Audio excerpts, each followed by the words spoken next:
today. Congratulations. I have a lot to share. So I promise I'll keep it under 3 hours.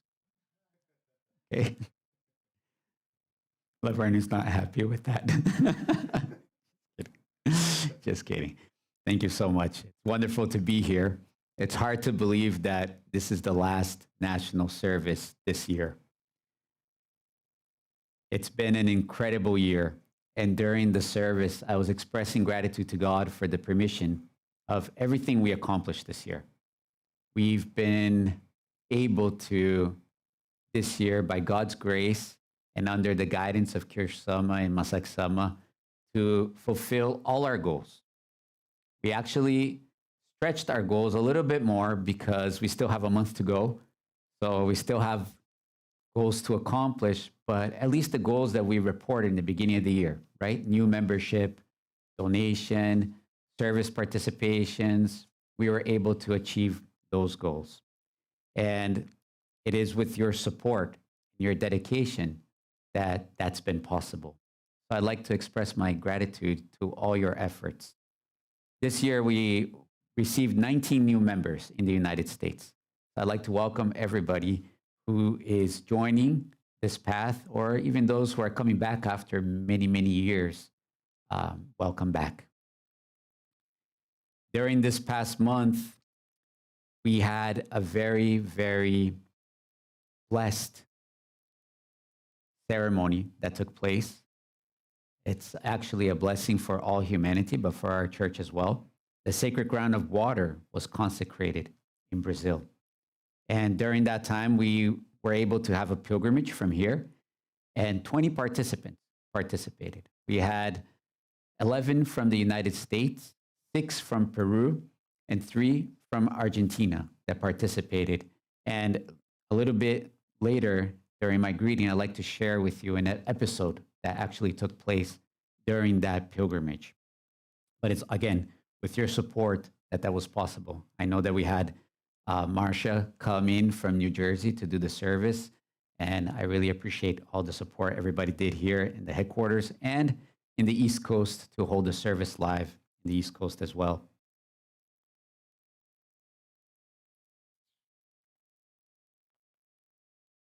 During the pilgrimage in Brazil, Masak Sama shared so much.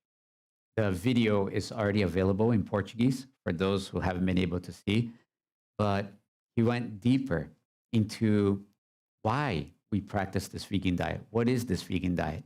He talked about the atoning blood of Christ, about the very air that we breathe, and the connection that we have with the atoning blood of Christ, which is something that's totally new to me, very eye-opening, I could say, right? He also said that the sacred ground in Brazil has the mission to cure every illness that exists.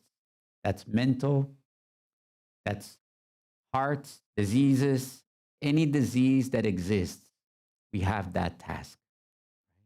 And he talked about the core of that, right? The faith in the fact that the atoning blood of Christ is the last sacrifice. And that is where the power to all illness being healed exists. The belief in that. We tend to think, well, if I change my diet, right? If I go vegan, vegetables have power. That's not the vegan diet that we are practicing. So there's so much detail there. And since it's already in Portuguese, for all of you who do speak Portuguese, receive it directly. I think it's really important. But one thing that I noticed, right, is many people, including myself, went to the consecration ceremony one way.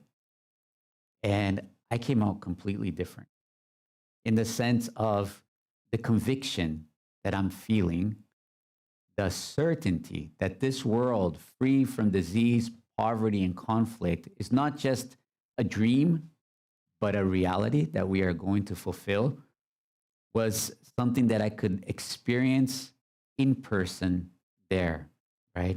We had a lot of episodes there.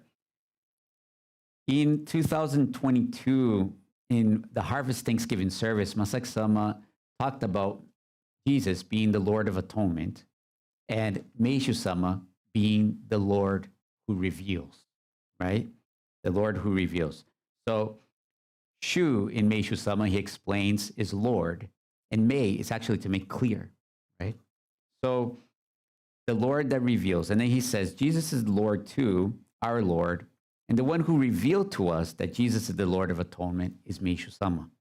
So Meishu Sama is also our Lord. He's the Lord who reveals, isn't he?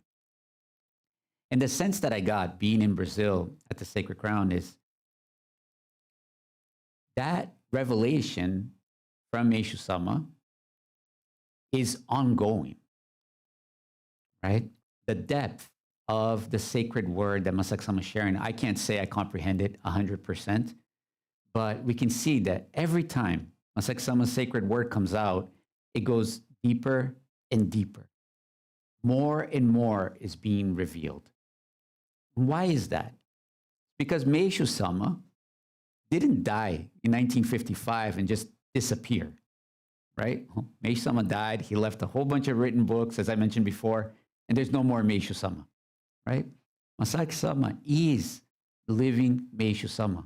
So the content that we are receiving, that we receive, the sacred word we are receiving in the sacred grounds, is this truth of God being revealed deeper and deeper. And that is one of the reasons that I left there with even more conviction coming out of there. There was one episode with the pilgrimage group that was very interesting.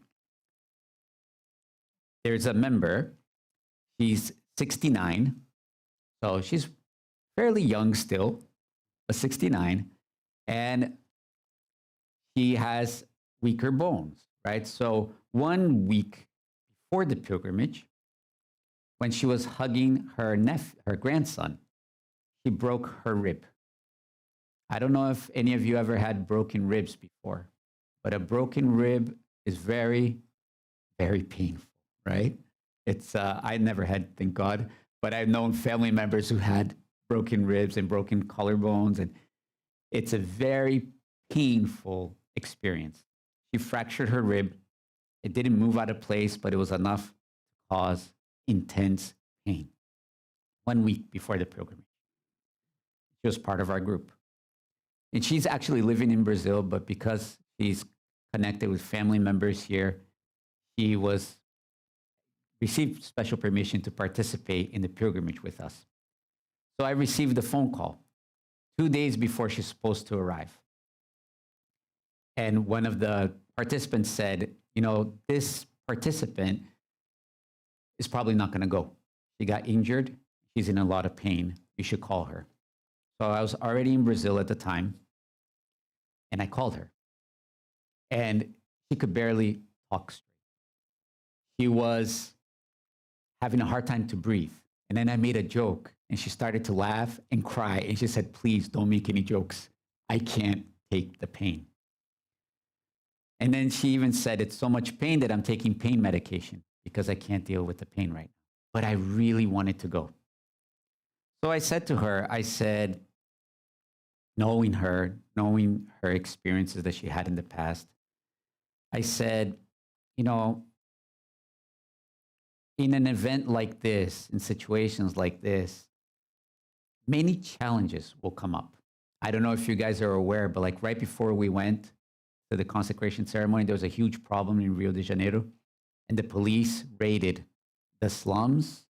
100 and something people died, and the planes were grounded. I almost didn't make it. My plane got grounded. So I had to fly to Sao Paulo instead of Rio, and then get another flight because flights were canceled at that time. So whenever something big like this happens, whenever Masak Sama travels, something happens. So that also happens individually to each one of us, these challenges.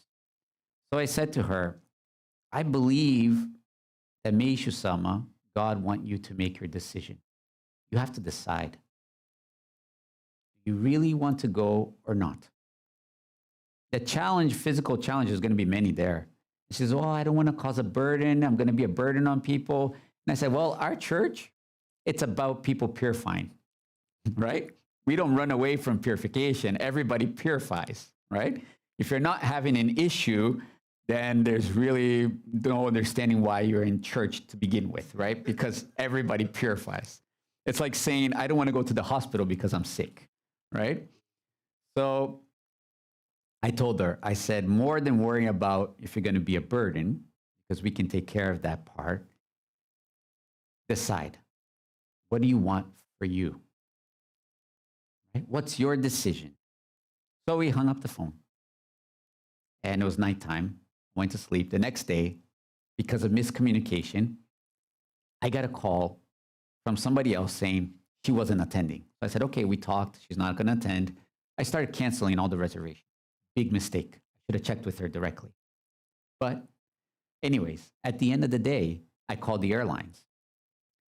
And I'm talking to the airlines, and I'm like, I need to cancel her ticket because, she's sick and this happened and all that.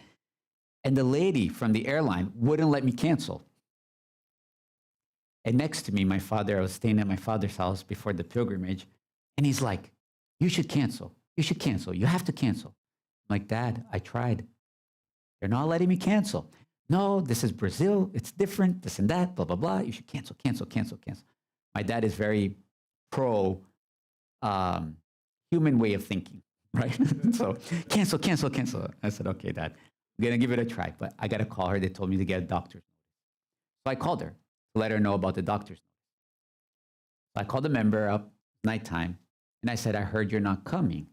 All of a sudden, she shouted, I'm going, and joyful, with so much strength, very different from the person that I spoke to the night before. And I said, what happened, right? This was just 12 hours ago, or maybe not even that much. It wasn't 24 hours yet. And she said, you're not going to believe what happened. I said, please share, right?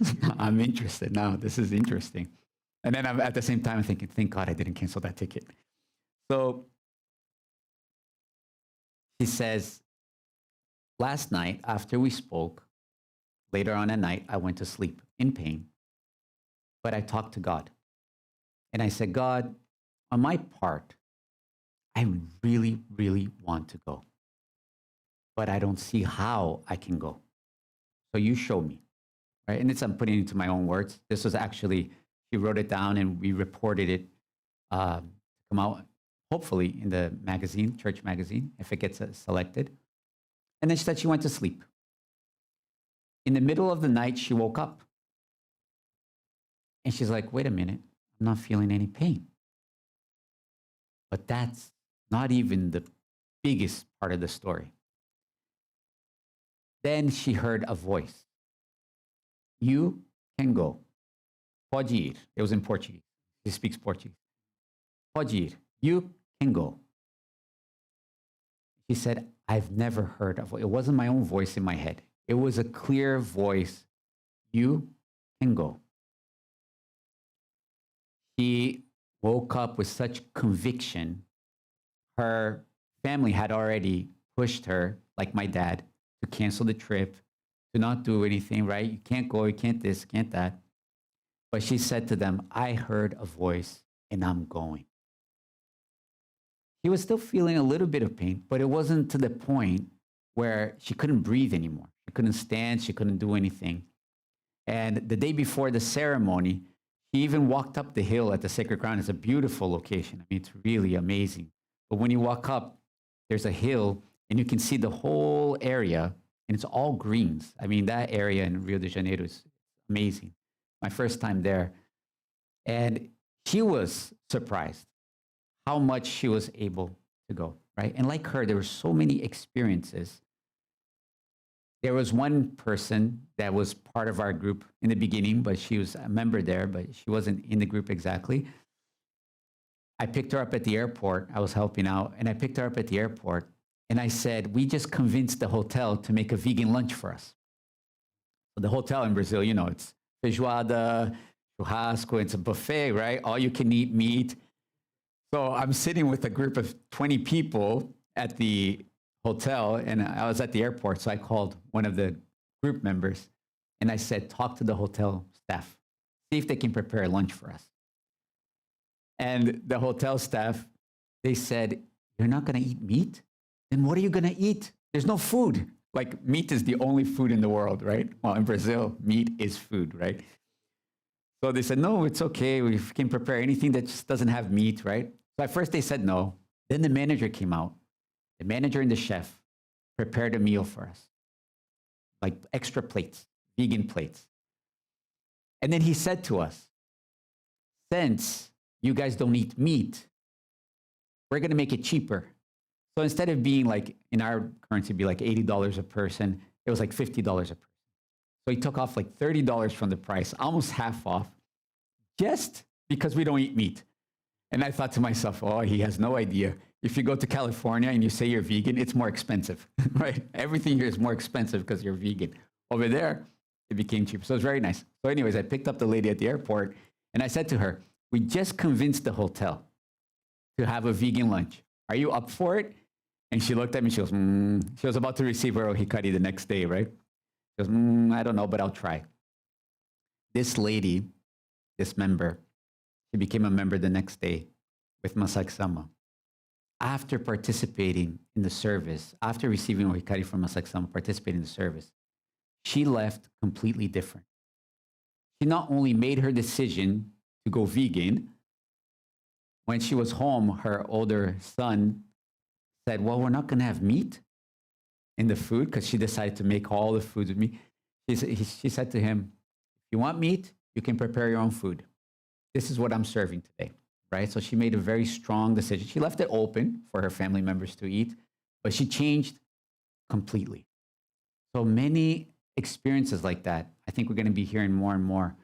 The sacred ground there truly has this mission to change the world, right? And we could see that before even the consecration ceremony with this episode with the member with the broken rib, right? And we can see that we entered a whole new phase as the sacred ground, final sacred ground was consecrated right now. Not the final because it won't be the last one, but the main sacred ground of water. So we have the sacred ground of fire in Japan, water in Brazil, and earth in Africa, and soil in Africa. And in Africa, there's one episode being published right now. It was published on Facebook regarding another episode of somebody who had no means to go to the sacred ground. And, making it really short, but you guys should really see this post. For 9 years, this person couldn't get a raise at work. So every time there was activity at church, he would prioritize going to work. For 9 years, he couldn't get a raise. Then he decided to go, his car broke down, right? So he couldn't get a raise, couldn't get a car, but he said, I'm going to go. And after that, when he left the sacred ground, he got a raise after 9 years, right? And then he realized, I've been doing everything backwards this whole time. I've been putting all my life, everything, first before God, right? And the reason I'm sharing this is because the way we live as followers of Meishu Sama is completely different than the world lives. For a long time, we've been living as the world lives, right? So when we have a problem, we deal with the situation the way the world deals with. When we have financial issues, we deal with the way the world has, right?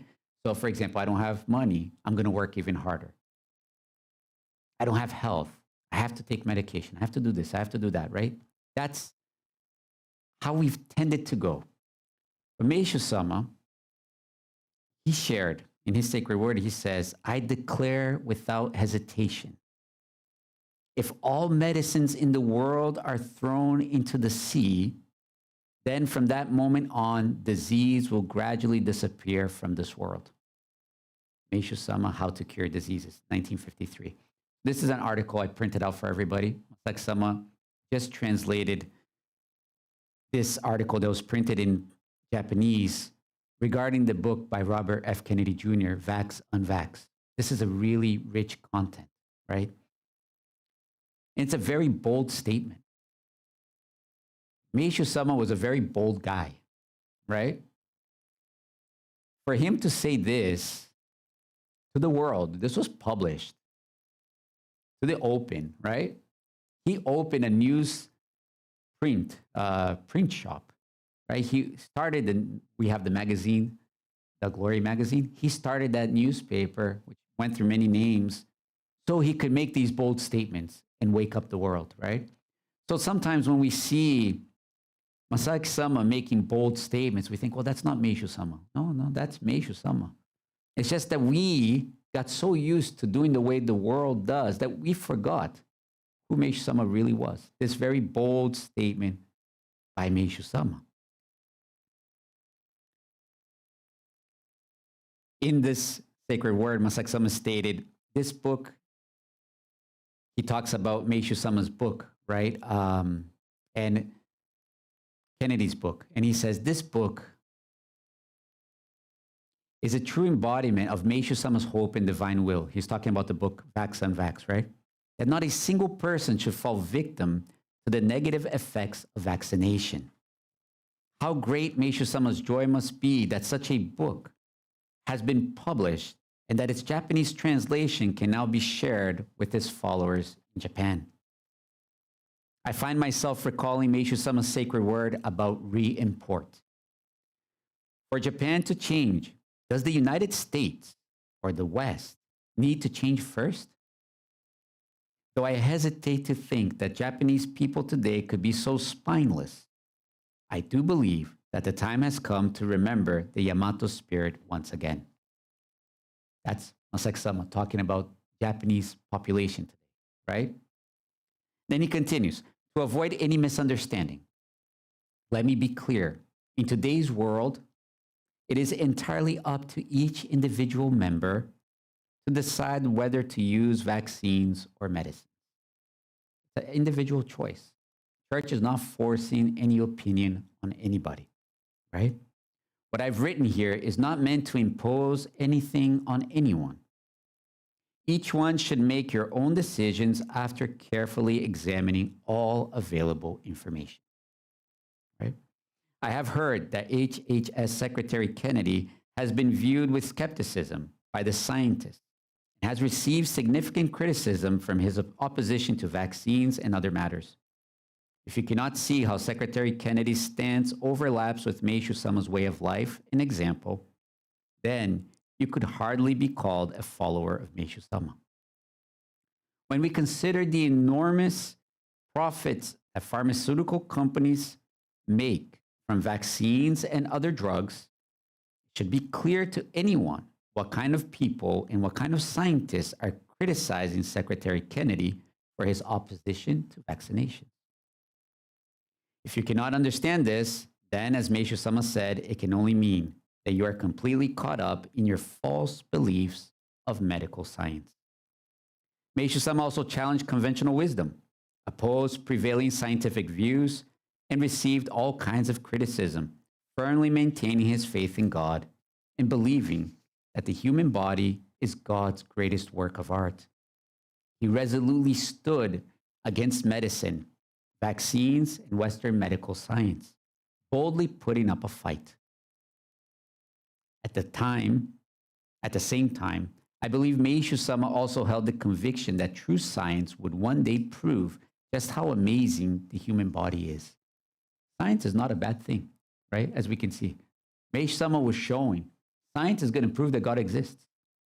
How amazing the body truly is. But the way that it's being used in medical sciences today, it's not helping anybody, right? Then he says, I confidently declare that HHS Secretary Robert F. Kennedy Jr. is carrying out his work with inspiration and strength received from Meishu Sama in the spiritual realm. Why am I sharing this, right? Here in the United States, we have a huge mission. In this article by Masaaki Sama, he quotes the book Saving America. I think I showed you guys the book before, right? To Save America. I think I have it here. Hold on a second. I forgot to bring it out. For those who don't know it, this is the original book, right? It's pretty, Mage Summers' time, it's pretty old. So, best condition possible. But here, he quotes the preface to this book. And in this book, he says, when I look at the civilized countries of the world, Mage Summers' words, right? When I look at the civilized countries of the world today, I must place the United States first among them as a nation founded on Christianity, where ordinary citizens believe in God and justice is upheld. This is the foundation of America's prosperity and the driving force that has made it the great nation it is today. In this sense, it goes without saying that no other country today, besides the United States, has the power to maintain world peace. That's the role of the US, right? To maintain world peace. However, look what Mage Summers says. For this reason, improving the health of the people of this country is an urgent priority. And the greatest prerequisite for world peace, the happiness of humanity. You cannot have world peace and prosperity, happiness, if you don't improve the health of the American people. Therefore, this book is intended to promote awareness to help stop the spread of disease in the United States as soon as possible, and furthermore, to guide the country toward becoming a nation free of illness. Very, very strong, no? Then Masaki Sama says, through this series, I strongly wish that members in Japan and around the world will not only remember Meishu Sama's will embedded in Save America, but also truly awaken to World Church of Messiah's motto, the realization of a world absolutely free from disease, poverty, and conflict, and inherit Meishu Sama's will. I resolve to be the first to carry out this will of Meishu Sama, and hereby bring this written contribution to a close. This is the very end of it, right? So Meishu Sama is clearly stating our mission is to make the American people healthy. It's interesting, right? There's a clip of Robert F. Kennedy on Facebook, and he says these policies that he's pushing, right, with vaccination, food coloring, as we've seen in this article, and other things that are in the food, he says it's making our children so sick that it's a matter of national security. He said children can't go fight in the army today. You can't have soldiers. Everybody's sick. It's a national security crisis. Meishu Sama wrote this in 1953, right? Saying that it was a matter of national security, matter of world security, right? And he's saying that. But as we see, this kind of posture requires a lot of courage, a lot of readiness on our part. In one of Masaki Sama's, in 2020 New Year service, Masaki Sama talks about Meishu Sama revealing who he truly is, what his work truly is, what we're really here for. And in that, Masaki Sama explaining one of the hymns in that day, he says, Meishu Sama is saying to throw off the robe of Wako Doji, where we hide our true nature, cover ourselves in impurity, and convey Meishu Sama's teachings at the same level of this earthly world. He says, throw off, thus showing us to break out of that way of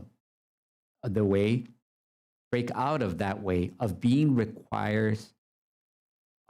which requires courage and readiness. Interesting, right? We cover ourselves in impurity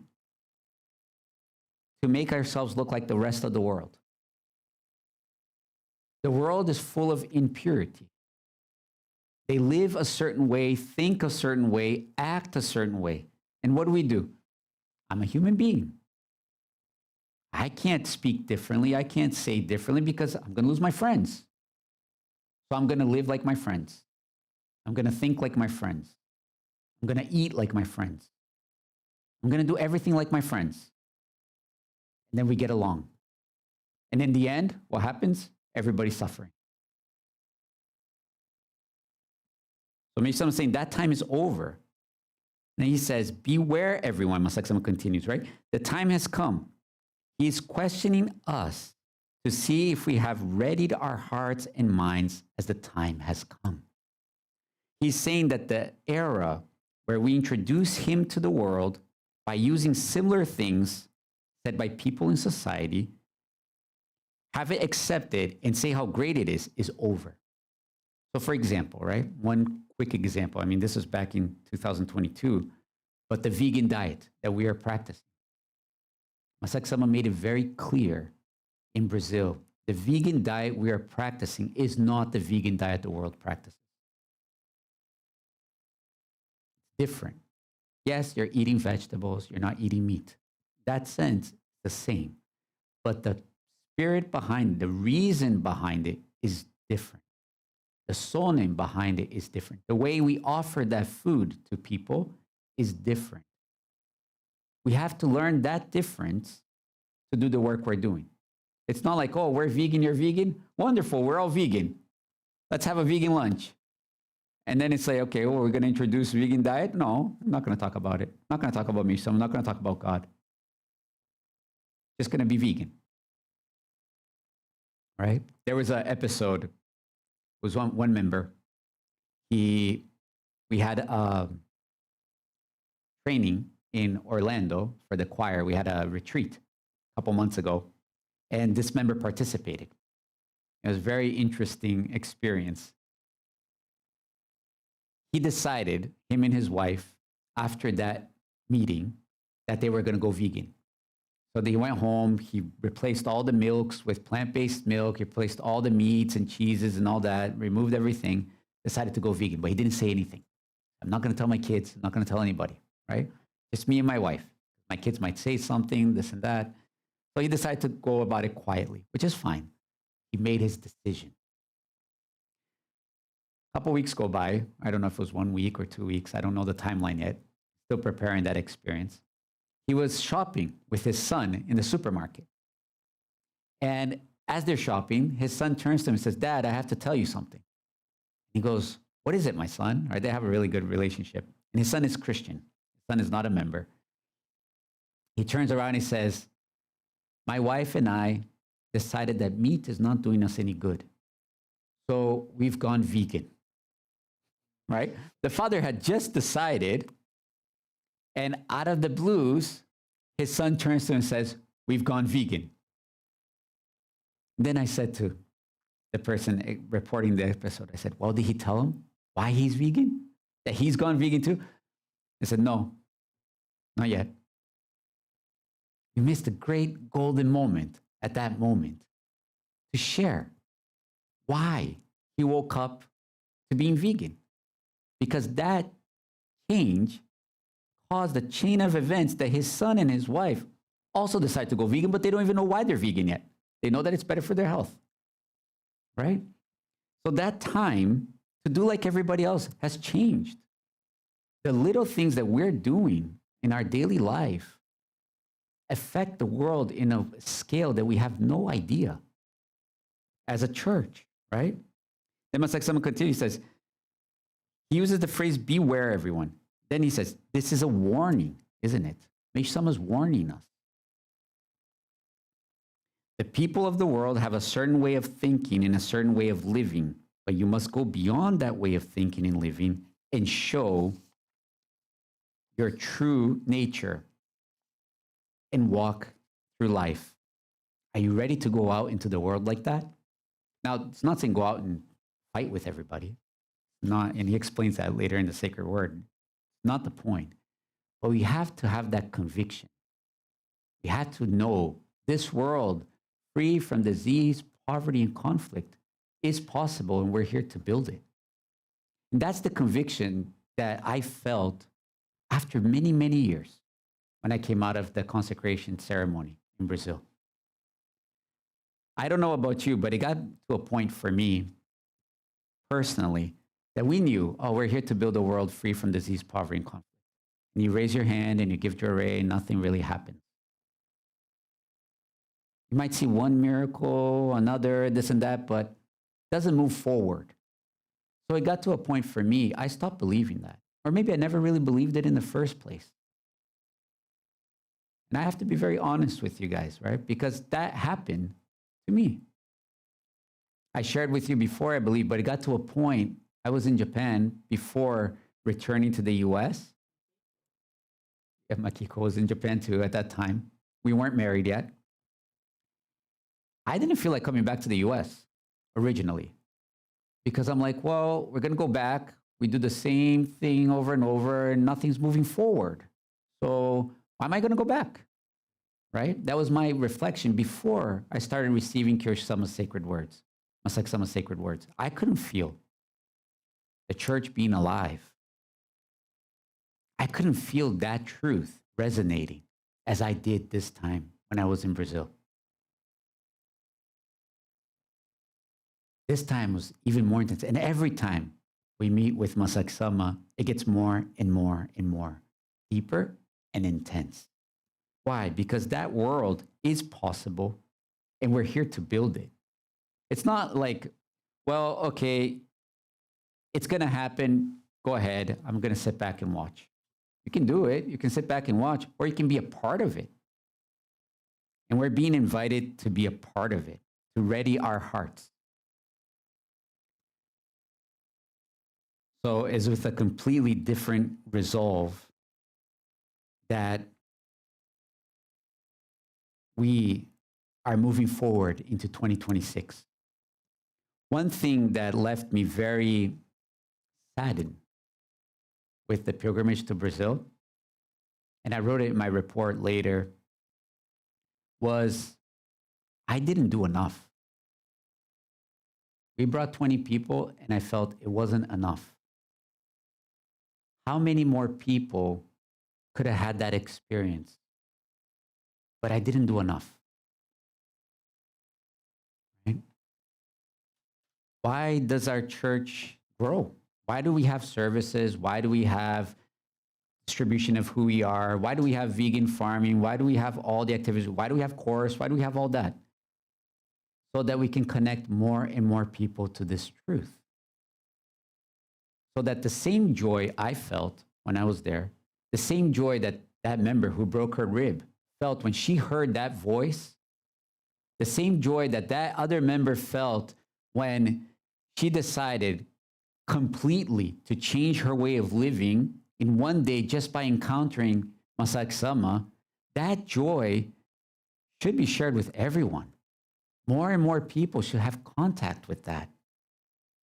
So I felt like, man, I could have done so much more had I prepared a little bit more, had I done a little bit more, had I connected more people to that. Why? Because by doing those activities, we're connecting people to this truth. How do we connect it to this truth? We connect them to Masak Sama. He's the one revealing the truth. Why do I talk about Masak Sama every time? Because he's the one revealing that. We know this, to be honest, this book was never officially translated into English here for us to have. Maybe someone translated it, actually distributed to the President of the United States. Somewhere in the Library of Congress, there's a copy of this book, and I believe it's in English. Right? Save America. But how much more can we do as a church? Was the reflection I had when I left Brazil. And that actually clarified to me why we do everything, right? Up to one point, I remember when I was in New Jersey, I said to one of the members at the time, we need volunteers to come and open the church during the day. And the person turned to me and said, why? Why do I need to open the church? Right? You're there. If you're there, why do I need to come? Which makes sense, right? If the church doesn't have a lot of movement, and if the minister's here, why am I going to come? Makes sense. If that was the role for the minister to be doing. But if I'm here to make sure that the church is open, I can't visit the other member who might be sick. I can't go do a home service in another area where I need to do. I can't open another church in another location. Why? Because I have to do all those tasks, right? But at that time, that kind of volunteer work, to me, wasn't clear to me. So I couldn't explain to the members, not even the members' fault. Why do I need somebody here? Why is that? Because through you, through that work, we can connect more people to Masaik Sama. The more people that are working toward that, the more activities, the more things we can do to connect people to Masaik Sama, to connect them to that truth. It's like we come to church and we pray, God, I want the church to grow. Please allow us for the church to grow, right? Everybody wants the church to grow. Well, how is God going to send people for the church to grow if we don't have the church open? Makes sense, right? How are your ancestors who are working very hard to bring people going to send people if we don't have our eyes and our ears open that we need to invite them? So let's say I'm meeting with my friends and I found out somebody's having a difficulty, be financial, be illness, be whatever, right? At that moment, our ancestors are working very hard. Their ancestors are working very hard saying, hey, salvation is this way. This person knows the path where you can live a world free from disease, poverty, and conflict. This person can help you. But our mind is so not in tune that when that situation happens, what do? We don't even invite them. We don't talk about it. Right? We don't say, hey, guess what? Our church believes this. Why don't you try it out? We don't even give them that chance. This year, we had the blessing to have 19 new members, right? And most of those who came in were because they were invited.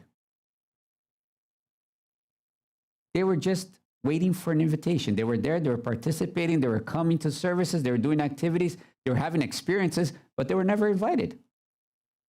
Have you ever thought about becoming a member? Have you ever thought about serving a little bit more? Because we created barriers. Oh, but this person has difficulty, this, and that. Oh, if I say they might not like this, and that. We don't even give them a chance. How is it going to grow, right?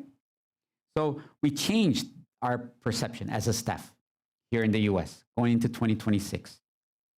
Everything we do now, every goal is how many people can I connect with Masaik Sama? Because if I connect them to Masaik Sama, I'm connecting them to Meishu Sama. If I connect them to Meishu Sama, I'm connecting to Jesus Christ, I'm connecting it to God. You can simply say to the person, yeah, you can pray in your house. It's not going to solve their problem. Nothing wrong with praying at home. But we're receiving this path, this truth. We're seeing all these miracles happening because God's saying, this is what I want you to show humanity. Are you ready for it? Right? So we changed that and we're starting a new campaign. 1+1 is our new campaign. Every service I attend, who's going to be my +1? Like when you go to a wedding, right? Who's your +1? And you RSVP. If I go to distribute who we are, who's going to be my +1? If I'm going to donate, who's going to be my +1? In what sense? For example, you have a service coming up. Then you can come and report, you know, I'd like to share this with my friend at work. I have no idea how to do it. Can we pray for them? Can we pray together for that person, for me to have an opening to speak to that person? It changes. If we go about the month with that mentality, I guarantee you, you'll be able to bring +1 every month. Wouldn't it be exciting to have Masaik Sama here in the United States? Many of us can't travel overseas right now, right?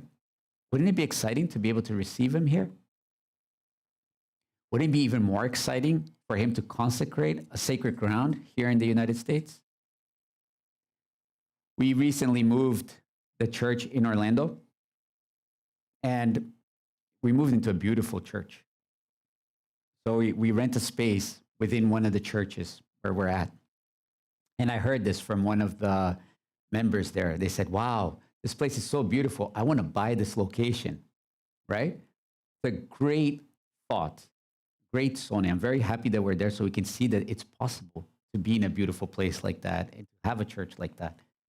But how do we buy that if the first thing that we do when donation campaigns come out is, I don't want to donate, or I can't donate, right? Where's the money going to come from? Just magically appear? It doesn't, right? So we have to pray on it, and we have to do our part on that. So I'd like to ask for your help. You guys are amazing. For the past, I think it was 2017, let me think, 2019. Since 2018, right? We've been independently doing our activities. No financial support from overseas for our activities here. And that's because of your dedication, your donations, your efforts. Now we have to take it to the next step. How do you acquire a property that costs $1.5 million to begin with, right? So those expenses that we have monthly, it's a great amount of expenses, right? So how do we cover that? We cover that with your efforts, your donation only. We don't have sponsors like Coca-Cola and whatever else sponsoring us to do our activities, right? Wouldn't want sponsors that anyways, but it's through donation, right? Your donation makes that possible. But then we can say, well, we can only donate so much, right? Yes, but we can bring more people. We can bring this truth to more people because the whole point is to grow, to make this world free from disease, poverty, and conflict. Maybe some of it's left very clearly. United States, we're here, we have to heal all illnesses in the United States. We have the tools to do it. We have Masaksama leading us. Now it's just the in-between. It's our part, aligning our Sone together in prayer to make that possible. Can I count on you guys for that? Yes? Can I count on you guys, East Coast, West Coast, Hawaii, to start volunteering even more than you are already volunteering? Yes? Oh, I like that yes. That's a good yes, right? Let's make it possible, right? There's so many things we can do. Really, when I coming from Brazil, I felt like this huge floodgate was open. And there's so much that Meishama wants to bring forward. So much he expects from the United States. He hopes for the United States. We're not going to do it alone. We have Masaksama guiding us.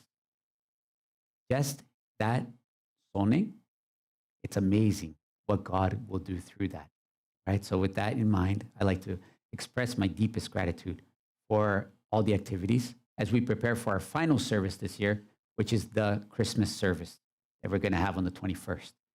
So I look forward to celebrating Christmas, celebrating these wonderful blessings that we're receiving, and start thinking now, who's going to be my plus one for that service? Right? Don't need to wait till 2026 and New Year resolution that only lasts one day, right? Right now, who's going to be my plus one? Who can I bring as a plus one? Okay? Thank you so much. May all honor, may all glory be returned to God.